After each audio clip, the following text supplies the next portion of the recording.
जिसका नाम है the principle of exercise therapy by Dena Gardiner. इस बुक से जो हमारे पास जो फर्स्ट चैप्टर है मैकेनिकल प्रिंसिपल्स, आज हम उसको डिस्कस करेंगे। तो डिस्कस करने से पहले मैं आपको काइनेसोलॉजी की डेफिनेशन बता दूं। काइनेसोलॉजी होता क्या है? Kinesiology is the study of mechanics of body movement to provide information about the state of health of all body organs and system.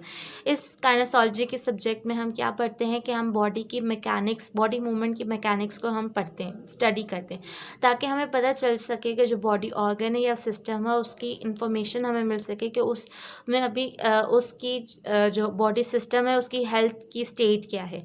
ठीक है, जैसे कि मैं आपको एग्जांपल देती हूँ। हमारा जो पोस्चर है वो आप देखो, एक बंदे का पोस्चर वो सही से बैठा है, दूसरा बंदे का जो पोस्चर है वो सही नहीं है। तो आपको ये कैसे पता चलेगा? जब आप काइनेसोलॉजी में बॉडी मैकेनिक्स आपने पढ़ी हुई होगी, बॉडी मूवमेंट्स के बारे में आपने पढ़ा होगा, आपको तब पता